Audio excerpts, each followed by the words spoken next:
नमस्कार. मालिकेच्या पुढील काही भागांमध्ये आपल्याला खूपच जबरदस्त असा ट्विस्ट पाहायला मिळणार आहे. कारण कामिनीचं जे कांड आहे ते वाढतच चाललेलं आहे आणि कमळी कामिनीची कशा पद्धतीने वाट लावते ते आपण या व्हिडिओमध्ये पाहणार आहोत. कारण आता अन्नपूर्णाची काळजी कमळी घेत असते, पण यांनी आता कारस्थान असं केलंय ते म्हणजे जर कमळीने अन्नपूर्णाची काळजी घेतली तर अन्नपूर्णाजी लवकर बरी होईल आणि ती लवकर बरी होऊ नये यासाठी त्यांनी एक कांड करायचं ठरवलेलं आहे. कमळीला या घरातून हाकलून द्यायचं.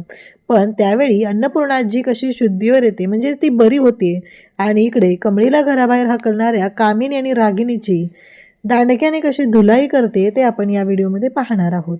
त्यासाठी व्हिडिओ शेवटपर्यंत पहा. त्याचबरोबर चॅनलवरती नवीन असाल तर चॅनलला नक्की सबस्क्राईब करा. इकडे आता मंदिरात सरूला गुरुजींनी मानाची साडी दिलेली असते आणि त्याच वेळी तिला सांगितलेलं असतं की हा मान आज तुझा आहे. म्हणजेच एकतर सरू हॉस्पिटलच्या कपड्यांवरती होती, तर आता ती साडी मिळालेली असते, तिने ती साडी नेसलेली असते. मग बाहेर तिथे बसलेले असतात सगळेजण. सरूसुद्धा त्या सगळ्यांमध्ये जेवायला बसलेली असते. त्याच वेळेस कामिनीचे गुंड तिथं पोचतात आणि म्हणू लागतात इथून कोणीही हलायचं नाही, अजिबात कोणी हलायचं नाही असं तिला त्यांना सगळ्यांना सांगितलं जातं. सगळे लोक तिथं बसलेले आहेत, जेवायला बसलेले असतात बिचारे आणि त्यांना या पद्धतीने सांगितलं जात असतं. तेव्हा मात्र इकडे आपल्याला पाहायला मिळतं की कमळी अन्नपूर्णाजीची काळजी घेत आहे. कारण राजन पण आता ती माहिती काढायची आहे, हे सगळं काय घडलेलं आहे, माझी गौरी आणि मुलगी कुठं आहे ह्याचा शोध घेण्यासाठी बाहेर पडत असतो. आणि मग कमळीवरती घराची जबाबदारी दिलेली असते. कमळीनं सुद्धा सांगितलेलं असतं की राजन काका तुम्ही जा, मी आहे, मी बघेल, आजोबांचीही काळजी घेईल आणि आजींचीही काळजी घेईल असं सांगितलं जातं. कारण अन्नपूर्णा आणि कमळी या दोघांचंही बऱ्यापैकी पटत असतं आणि अन्नपूर्णाजी कमळीचं ऐकत असते.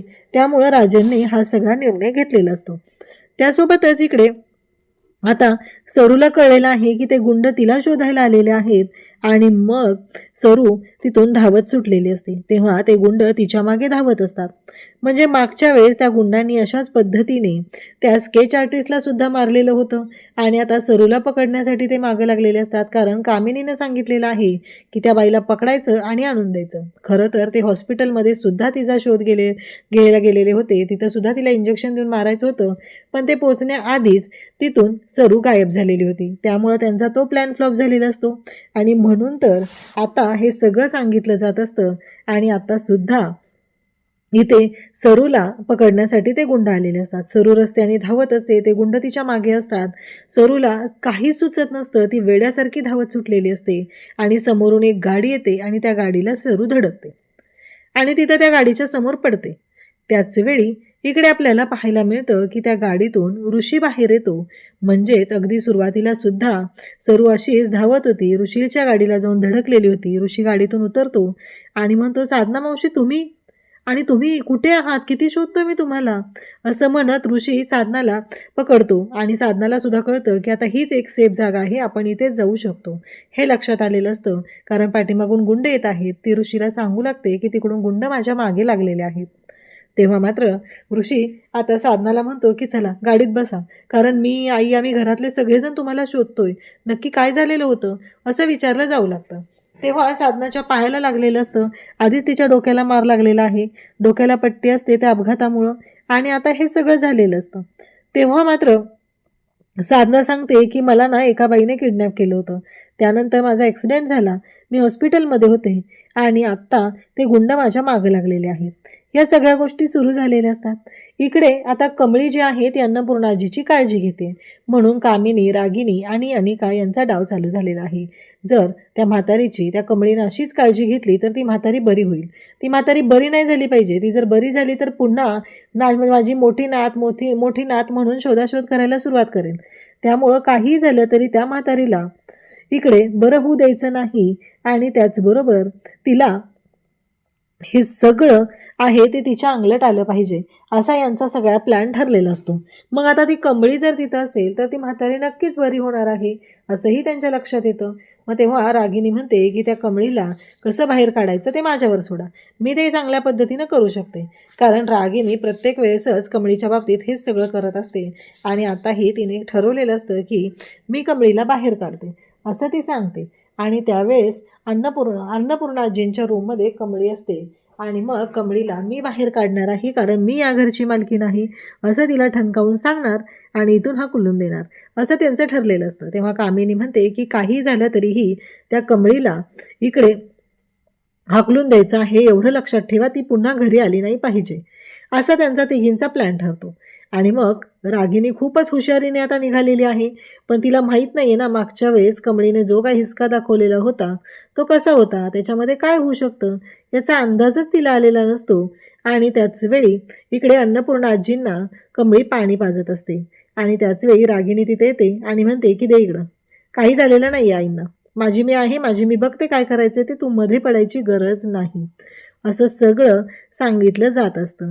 आणि त्याच वेळी इकडे आपल्याला पाहायला मिळतं ते म्हणजे अन्नपूर्णाजींना खरं तर गरज आहे आणि म्हणूनच कमळी त्यांना मदत करत असते, परंतु यांची इच्छाच नाही आहे की अन्नपूर्णाजींना मदत केली पाहिजे, त्यांना त्यांच्यावर उपचार केले पाहिजेत.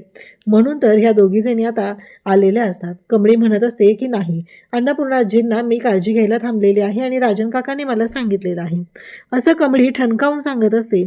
तेव्हा मात्र या दोघींनाही खूपच राग आलेला असतो. त्यावेळेस रागिनीने तिच्या हातातला ग्लास घेतलेला असतो आणि सांगितलेलं असतं निघायचं, इथून आत्ताच्या आत्ता निघायचं, सांगितलेलं कळतंय ना तुला, निघ म्हणून, असं म्हणत ती कमळीला ओरडायला सुरुवात करते. त्यावेळेस कमळी म्हणत असते काय चाललंय तुमचं हे सगळं आणि काय करताय तुम्ही हे.